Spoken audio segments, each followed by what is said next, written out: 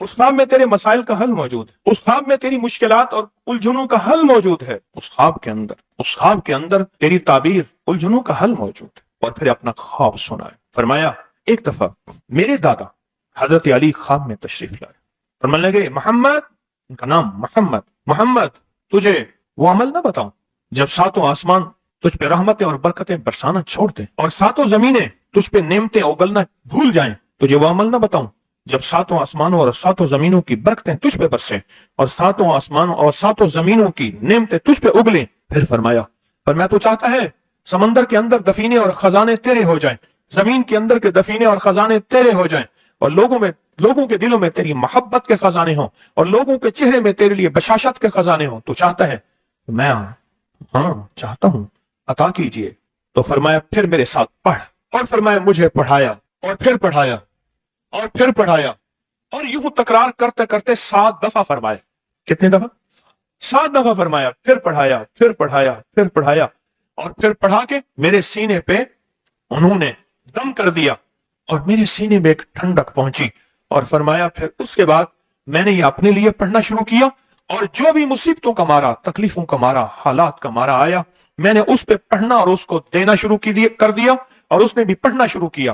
محدثین نے لکھا ہے جو یہ عمل کرے گا، اگر 7 نہیں 70 جادوگر، 70 نہیں 100 جادوگر، 100 نہیں 70,000 جادوگر، 70,000 نہیں 70 لاکھ جادوگر اس پہ جادو کریں گے تو اللہ آسمانوں سے اس پہ رحمتوں کے، برکتوں کے، عطاؤں کے وہ بادل بھیجیں گے جو اس پہ ڈھال بن جائیں گے، مصیبتیں اس سے دور ہوں گی، جادو اس سے خطا ہوگا اور دشمن ناکام ہوگا، حالات کی تلخیاں دور ہوں گی، اور محمد اور آل محمد کی نسبت سے اللہ اس کو خوشیاں، خوشحالیاں عطا کرے گا، راحتیں اور برکتیں عطا کرے گا، اور اس کی نسلوں میں زمین خزانے اگلے گی، آسمان رحمتیں برسائے گا، سمندر نعمتیں عطا کرے گا، اور دنیا کے چہرے اور لوگوں کے دلوں میں اللہ اس کی محبت ڈال دے گا۔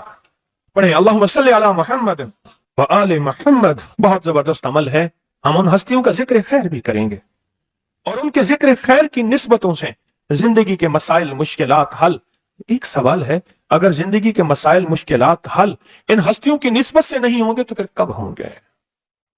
ان کی نسبتیں، جن کی نسبتوں کو ہم ہر نماز کی التحیات میں پڑھتے ہیں، جس کو ہم درود ابراہیمی کہتے ہیں، ہم کہتے ہیں کہ یہ درود ابراہیمی وہ درود ابراہیمی ہے جو سب درودوں سے اعلیٰ بھی ہے، افضل بھی ہے، باکمال بھی ہے، بے مثال بھی ہے، اور روایات اور کتابوں سے ثابت بھی ہے اس درود پاک کے بارے میں۔ پر اس درود پاک کا ابتدائی حصہ کبھی سوچا ہی نہیں، اور ہم نے سمجھا کہ شاید یہ درود ہمارا نہیں، کسی اور کا ہے۔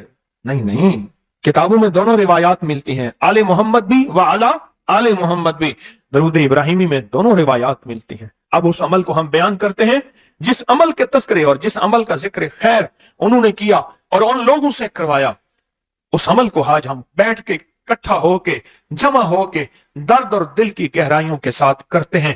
کیا خیال ہے؟ آپ چاہتے ہیں ساتوں آسمان آپ پہ رحمت برسیں، ساتوں زمین آپ کے لیے خزانے اگلے؟ چاہتے ہیں یا نہیں چاہتے؟ چاہتے ہیں۔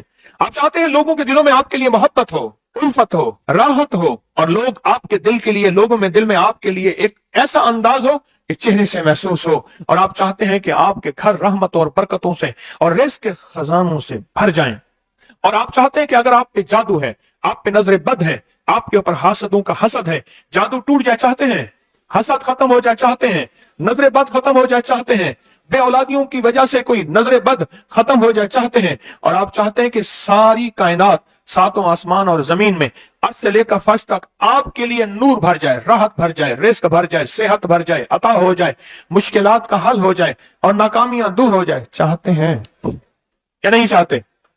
چاہتے ہیں۔ تو پھر شیخ نے جو فرمایا، حضرت امام جعفر صادق نے جو فرمایا، اور جو قرآن کی 7 آیات پڑھوائی ہیں انہوں نے، آج میں وہ قرآن کی 7 آیات پڑھوں گا، آپ میرے ساتھ پڑھیں گے۔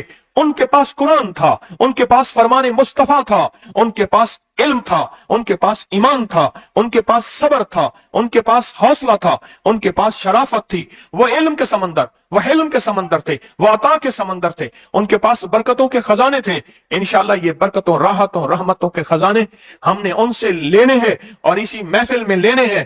پڑھیں اعوذ باللہ من الشیطان الرجیم، بسم اللہ الرحمن الرحیم۔ پہلے پڑھیں پڑھ لیا؟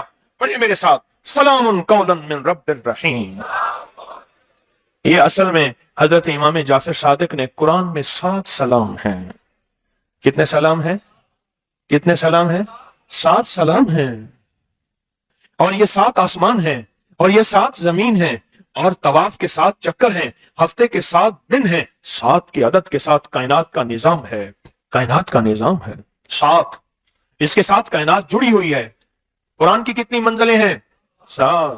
سلام قولا من رب الرحیم، سلام علی نوح فی العالمین، سلام علی ابراہیم، سلام علی موسیٰ و ہارون، سلام علی الیاسین، سلام علی المرسلین، سلام ہی حتی مطلع الفجر۔ یہ 7 سلام ہیں، ہم اس کو پڑھتے ہیں، بڑی تاثیر ہے اس کی۔ اہل محفل بتاتے ہیں کہ حضرت امام جعفر صادق نے اس کے اوپر 7 سلام پڑھے اور اس کو 7 سلام سکھائے۔ وہ دیہاتی تھا، ہم دیہاتی کہتے ہیں، عرب میں اس کو بدو کہا جاتا ہے، صحرائی کہتے ہیں، عرب میں اس کو بدو کہا جاتا ہے۔ وہ بدو دیہاتی صحرائی تھا، اس کو 7 سلام سکھائے اور فرمایا اس کو 7 دفعہ صبح شام پڑھ لیا کر، اگر حالات کی سختی تنگی زیادہ ہے تو جتنا زیادہ پڑھ لیا کر، بس کوئی تعداد نہیں۔ اہل محفل بتاتے ہیں کچھ ہی عرصے کے بعد ایک شخص آیا، اس کے پاس قافلہ تھا، اس کے اونٹ دیباج سے سجے ہوئے تھے، جس کو آپ بوسکی اور کرنڈی کہتے ہیں، جس کو آپ دنیا کا، پاکستان کا دنیا کا مہنگا کپڑا کہتے ہیں، ریشم۔ اتنا تو تھا کہ اونٹ بھی اسی سے سجے ہوئے تھے، اونٹ بھی اسی سے سجے ہوئے، جاگ رہے ہیں، میری طرف دیکھ رہے ہیں، اونٹ بھی اسی سے سجے ہوئے تھے۔ اور وہ کہنے لگا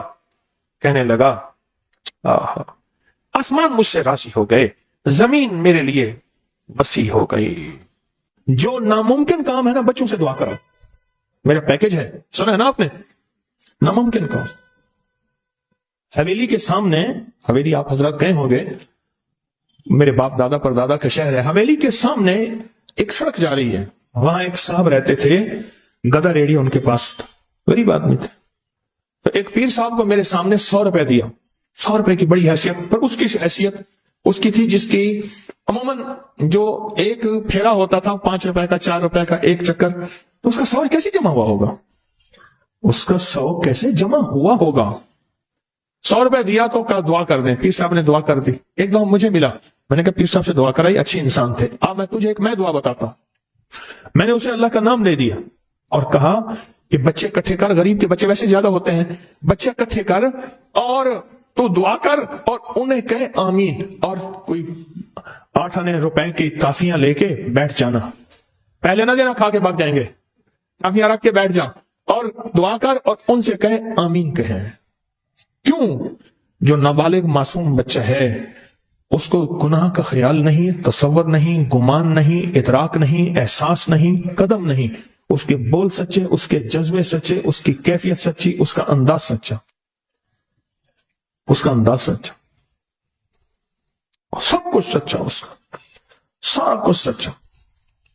ایک بات بتاؤں، یہ بات میں نے کئی دفعہ بتائی ہے اور میں نے اس کے خود تجربے کیے ہیں۔ آپ نے یہ بات سنی ہوگی، مومن کے جھوٹے میں شفا ہے، سنی ہے؟ میں بچوں کا جھوٹا پیتا ہوں، اور جس بیماری کی نیت پر کر کے پیئیں ٹھیک ہو جائے گی۔ بچے سے بڑا کوئی مومن ہے؟ بولے، بچے سے بڑا بھی مومن ہے؟ بچے کا جھوٹا اس تھوڑا سا پلا دیں اور پھر اس کی تھوکیں بھی جائیں گی، ان کی تھوکیں بھی جائیں گی، اسی جگہ منہ لگا کے پیئے۔ مومن کے جھوٹے میں شفا ہے، شفا ہے، میرے آقا نے فرما دیا، بس ختم، مجھے کسی دلیل کی ضرورت نہیں ہے۔ میں نے کئی لوگوں کو بتایا، جو بیماری، کوئی روگ، کوئی جسمانی بیماری، کوئی روحانی بیماری، کوئی روحانی روگ، کوئی جسمانی روگ، اگر کوئی ایسا ہے بھی صحیح، اس جگہ منہ لگا کے پیئے، منہ لگا کے پیئے۔ مومن کے جھوٹے میں شفا، بڑے زبردست اس کے ریزلٹ ہیں اور بہت زیادہ نتائج ہیں، مستقل مسلسل پیئے۔ اور یہ ہے کہ جب بچہ رو رہا ہو نا، جب بچہ رو رہا ہو اس وقت اللہ سے تعلق قائم کریں اور اس وقت اللہ سے راز و نیاز کریں، کیونکہ اللہ کو بچے کا رونا جو ہے اس کی اداؤں میں فرمایا 2 چیزیں اگر نہ ہوتی، غور سے سنیے گا، ایک حدیث کا مفہوم عرض کر رہا ہوں، ایک بچے اور ایک بے زبان جانور، بچے اور اگر یہ دو چیزیں نہ ہوتی اللہ تمہارے اوپر بارش کا ایک قطرہ نہ برساتا، رزق نہ ملتا، جتنی خطائیں ہیں، جتنی نافرمانیاں ہیں، زمین تانبے کی بن جاتی، ہر چیز ختم ہو جاتی۔ اللہ پاک ان دو کی وجہ سے رزق دیتا ہے، ان دو کی وجہ سے، ان دو کی وجہ سے اللہ رزق دیتا ہے، ان دو کی وجہ سے۔ جب بچہ روتا ہے، اب یہ نہیں کہ اسے رونے دینا ہے، بس روتے وقت کے لمحات، کیونکہ حضور سرور کونین صلی اللہ تعالی علیہ وسلم جب بچے کے رونے کی آواز سنتے تھے اپنی نماز کو مختصر فرما لیتے تھے، حضور کی نماز مختصر ہو جاتی تھی۔ تو بچہ جب رو رہا ہے، میں کہ اس بچے کے روتے ہوئے جو دعا مانگے قبول ہوتی ہے۔ اور اگلی بات فرمایا، جو بچے کے آنسو گر رہے ہیں نا، ان آنسو کو کسی درد والی جگہ پہ لگائیں۔ اور میں نے کئی دفعہ آنسو لے کے نا ہاتھ پہ مل کے جیسے کریم تیل لگاتے ہیں ایسے چہرے پہ کہا، اللہ اس چہرے کو دنیا آخرت کی رسوائیوں سے، ذلتوں سے اور قیامت کی ذلت سے بچانا۔ جب فرشتوں کا ہاتھ بڑھے اور چہرے پہ منہ کے جبڑے پہ پکڑ کے گھسیٹے، بچے کے آنسوں کی بڑی طاقت ہے۔ شاہ عبدالعزیز محدث دہلوی رحمت اللہ علیہ کے پاس ایک شخص آیا اور کہنے لگا کہ میرے پاس ایک فقیر مانگنے والا آتا تھا، میں اس کو پیسہ دے دیتا تھا جو بھی تھا، پھر آتے آتے وہ میرے پاس کچھ پیسے رکھ کے جاتا تھا امانت دار سمجھ کر، پھر بہت قریب ہو گیا، پھر بس بہت پیسے رکھ کے جاتا تھا جو مانگتا تھا، پھر اٹھا کے لے جاتا تھا، اور وہ کہتا تھا میں کسی پرانے کھنڈر ہے وہاں رہتا ہوں اور اس میں نے پیسے دفن کیے ہوئے، مجھے بہت اس سے محبت ہے۔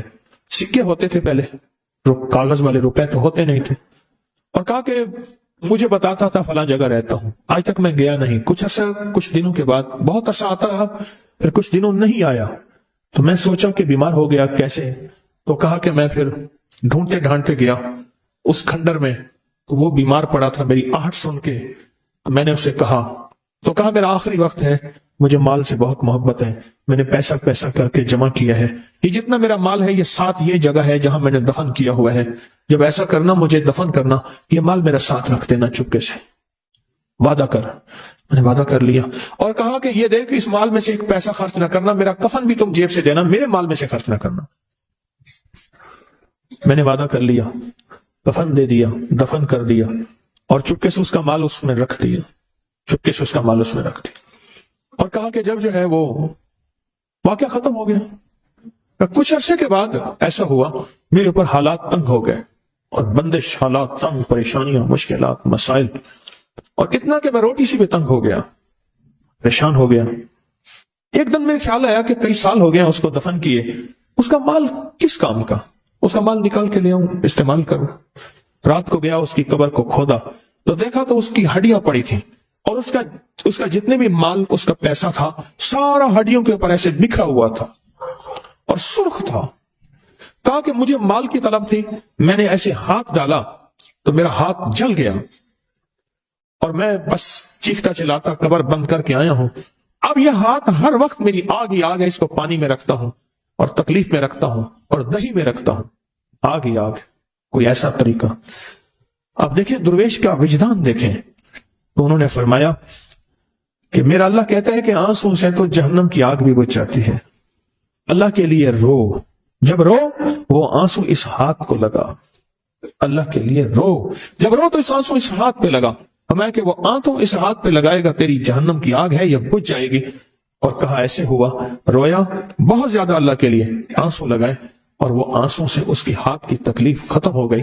یہ جو بچے کے آنسو ہیں یہ بڑے دکھوں کا علاج ہے، اور بڑے دردوں کا علاج ہے، اور بڑی مشکلوں کا علاج ہے، اور بہت زیادہ مسائل کا علاج ہے۔